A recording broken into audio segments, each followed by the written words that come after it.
Hi, my name is Rosley. Thanks for tuning in again today to Smart Money, where I'm here to teach you about finances. I'm a certified financial planner. I have my own business with Fortune Financial Group in the Chicagoland area. You can find my website at fortunefinancialgroup.com. Today we're going to talk about what's moving the stock market. And it's the same thing that always has. It's PE ratio, price to earnings ratio.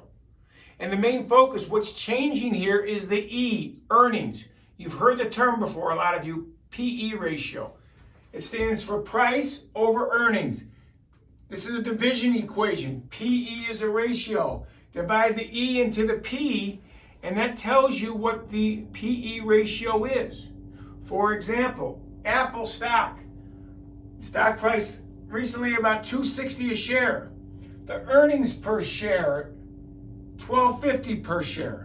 If you divide $12.50 into $2.60, you get about 21. 21 is the PE ratio of Apple right now. Why would the P and E ever change?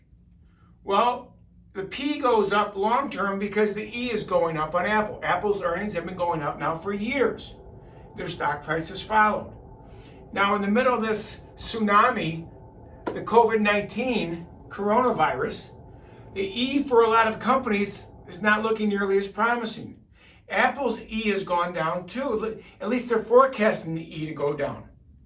Corporate profits or corporate statements about the past quarter earnings come out usually 10 days to 3 weeks after the end of the prior quarter. And right now the stocks got hammered across the board because they're anticipating those horrible numbers that you're going to see in the next couple of weeks.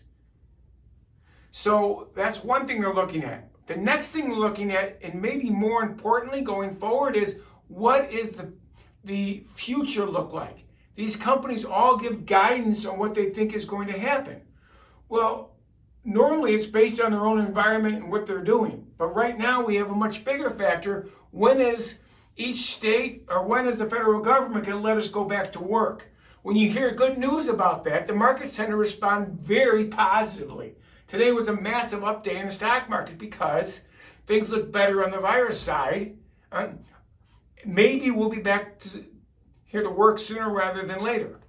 So the E is the big thing. Now, some companies don't even have earnings. For years, Amazon never had earnings. They took all their revenue and they plowed it back into their business, into their inventory, warehouses, technology, I'm sure. Now, finally, they've started to take some earnings, some profits, and they do have a PE ratio, although it's very high. The higher ratios here, the higher PE, is because the investors are expecting that E to grow at a very fast rate or a faster rate. The lower rate of growth in the E will keep this ratio generally down. Tesla's another example of a company without a PE ratio because they have no E. They're plowing all their money right back into their company. Now, who's gotten hurt the most in the stock prices? Well, companies like American Airlines, because nobody's flying. They're not going to have any E for a while. Companies like Boeing, they had some problems with some of their jets, and then this whole thing hit with the airlines. They're getting creamed. Their stock price was cut in half. So the companies that are getting creamed on the E side are going to get creamed on the P side, or the price too. Here's the good news. Most of those companies are going to come back. Think of your oil companies. Exxon and British Petroleum have both gotten hammered because the price of oil was at all-time lows in the low to mid-20s, $20 a barrel. Well, at that price, these companies can't make any money. They get creamed. So if you believe the price of oil will go back up at some point, those companies will likely rebound. The same thing with the airline companies. People start flying again, those airlines will start making money again, and the E goes up, the price will follow. So that's what moves stock prices in the long run, is they're projecting the future E. I hope that helps you understand that. Thanks so much for listening. I hope you subscribe to my channel. Give me a like. If you have a question about this, feel free to ask me a question. I love to reply to your questions. I generally do so within 24 to 48 hours. Thanks a lot for listening. Check out my other videos, and let's have a great day.